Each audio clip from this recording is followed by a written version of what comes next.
The text message from my cousin Marcus glowed on my phone screen like a digital slap in the face. Family business meeting tomorrow. Don't bother coming. This is for successful relatives only.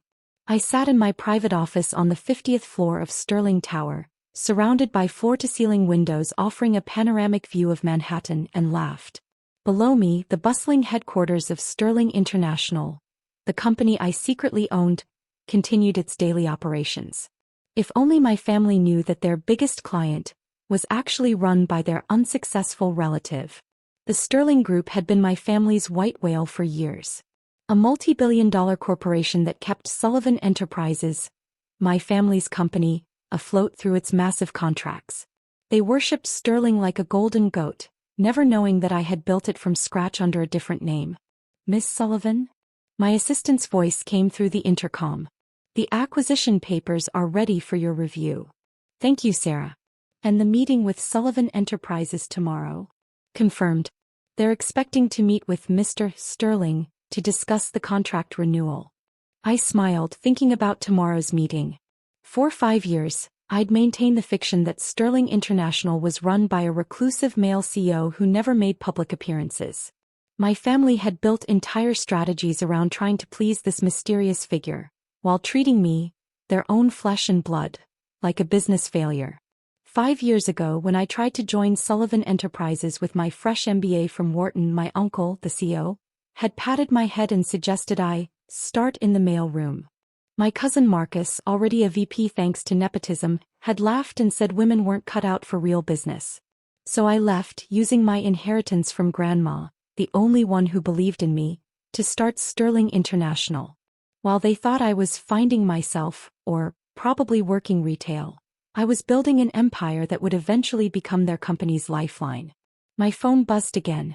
Another message from Marcus. Don't tell Uncle Robert you weren't invited. It's embarrassing enough having a failure in the family. I opened my laptop, reviewing Sterling's latest financial reports. Our profit margins were triple that of Sullivan Enterprises. Our stock had split twice in the past year.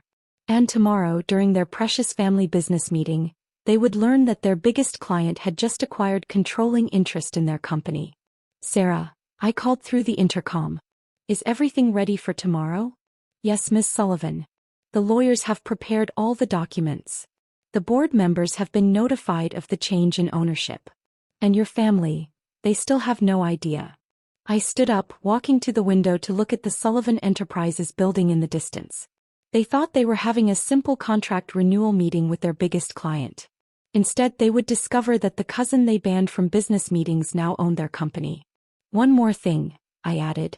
Make sure the security cameras in the conference room are recording. I want to capture their faces when they find out. I picked up a small silver frame from my desk, the only personal item in my minimalist office.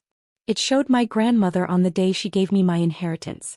They'll underestimate you, she had said. That's your advantage. Build something so big they can't ignore it, then show them who you really are. My phone buzzed one last time. An email from Uncle Robert. Important meeting tomorrow with Sterling International. The future of our company depends on this contract renewal. Try not to embarrass us if anyone sees you around the building. I closed my laptop, gathering the documents I would need for tomorrow. They had no idea that their future didn't depend on a contract renewal. It depended on the mercy of the cousin they had dismissed, belittled, and banned from their precious business meetings. Tomorrow they would learn what real success looks like. And it wouldn't be what they expected. As I left my office that evening, I caught my reflection in the polished elevator doors. I didn't look like someone who had been excluded from family business meetings. I looked like someone who was about to own those meetings. Tomorrow would be interesting indeed. Sarah, I called one last time before leaving. Make sure there's fresh coffee in the conference room tomorrow. I have a feeling my family's going to need it. The stage was set. In less than 24 hours, Sullivan Enterprises would learn that their mysterious client, their business lifeline, their corporate hero Mr. Sterling, was actually the female cousin they had deemed unworthy of their precious family business meetings. Sometimes the best revenge isn't getting even. It's becoming so successful they can't ignore you anymore. And tomorrow ignoring me would no longer be an option. The Sullivan Enterprises conference room buzzed with nervous energy as my family assembled for their exclusive business meeting. Through the hidden camera feed streaming to my phone, I watched them arrange themselves around the massive oak table, a relic of their outdated approach to business just like their attitudes. Uncle Robert sat at the head naturally, Marcus to his right, preening in his oversized Rolex. Aunt Patricia, the CFO despite her questionable math skills, nervously shuffling papers. The whole royal court of corporate mediocrity, waiting to meet their savior, Mr. Sterling. My phone buzzed.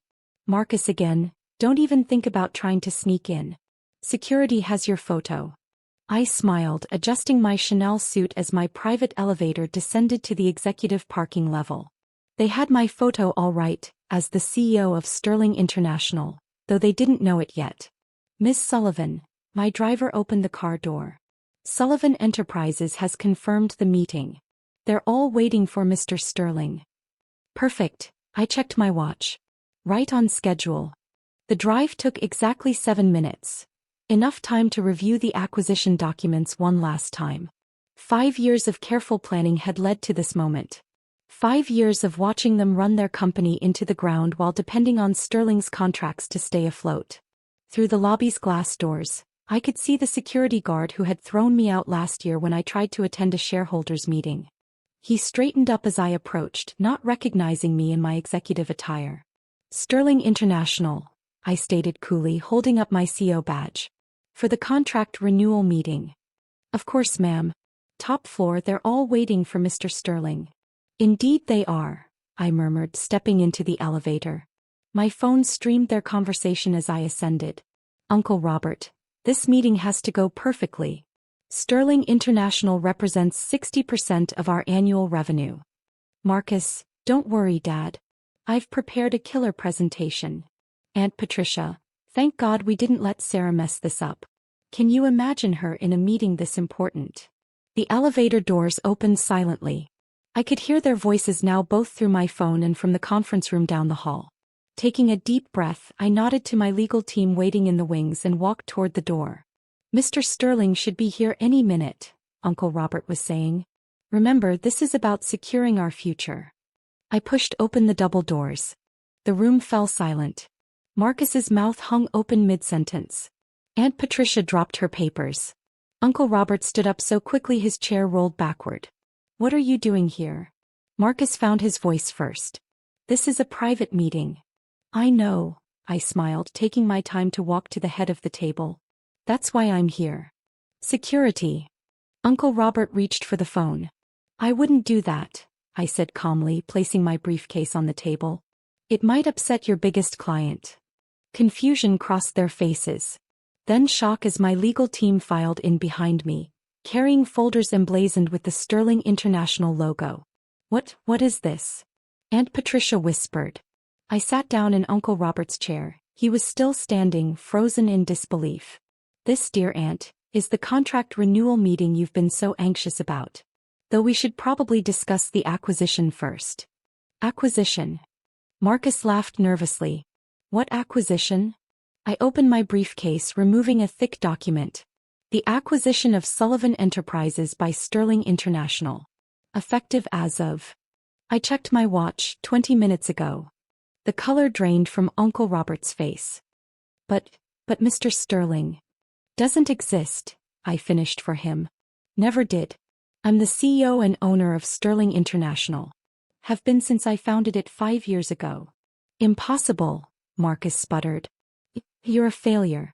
You couldn't even get a real job. I nodded to my legal team who began distributing documents. Actually, cousin, I built a company that's now worth 20 times what Sullivan Enterprises is worth. While you were busy excluding me from meetings, I was busy becoming your biggest client. And now your new owner. The room erupted in chaos. Marcus lunged for the documents, reading frantically. Aunt Patricia seemed to be having trouble breathing. Uncle Robert just stared at me, his face ashen.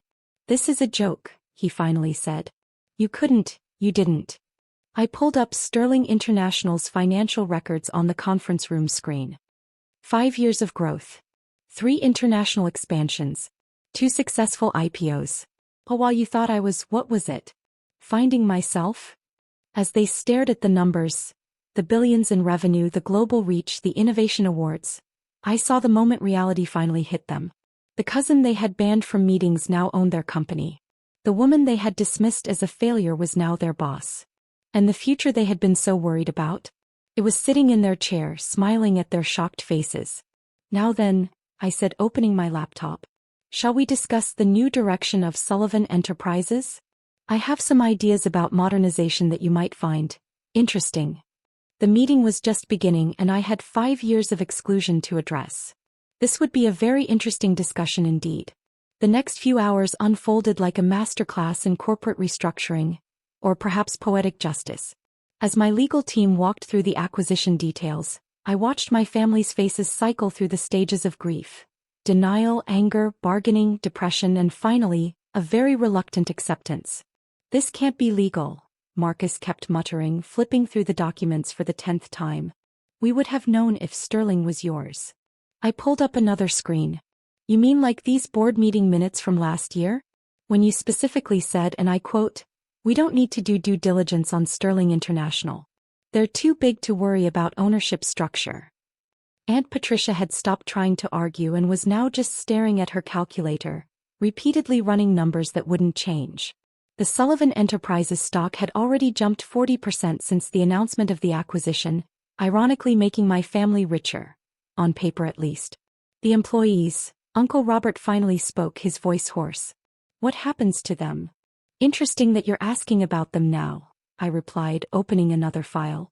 Like Thomas in accounting, whom you were planning to fire next week. Or Sarah from marketing, whose promotion you blocked because she was too ambitious. Their faces showed guilt. They knew it was true. The competent employees will stay with better benefits and actual opportunities for advancement. The ones who are here because of nepotism. I looked pointedly at Marcus, will need to prove their worth. You can't do this to us, Marcus protested. We're family. Family. I laughed, but there was no humor in it. Was it family when you banned me from meetings? When you told clients not to work with my little startup? When you spread rumors about my failure at every industry event? The room fell silent. But here's the interesting thing, I continued, standing to walk around the table. While you were busy mocking me, I was building something extraordinary. Sterling International isn't just bigger than Sullivan Enterprises. It's better. More innovative. More inclusive. More profitable. I tapped a key on my laptop, and the screens filled with comparative data. Sterling's employee satisfaction rates, client retention numbers, market share growth. Next to Sullivan's declining metrics, the contrast was stark. Sarah, I called to my assistant through the intercom, please send in the new organizational charts. As the documents were distributed, I watched their eyes widen at the changes. The bloated management structure was gone, replaced by a streamlined system based on merit rather than family connections. Marcus, I turned to my cousin, you'll be reporting to our new head of sales, remember Jennifer? The one you said wasn't executive material last year? She's been running Sterling's Asia division quite successfully. He slumped in his chair, the Rolex suddenly looking more like a shackle than a status symbol. Aunt Patricia, our forensic accountants would like to meet with you about some interesting entries in the books. And Uncle Robert, I faced my former tormentor, I believe your office has a lovely view. I'll need it cleared by tomorrow. Tomorrow, he sputtered. But where will I? The third floor has some open cubicles, I smiled. Perfect for learning the business from the ground up. Isn't that what you always told me? My phone buzzed with messages from other family members, probably just hearing the news. Please tell me it's not true. We can explain. Can we talk about this? I ignored them all, focusing instead on the message from my grandmother. Saw the news.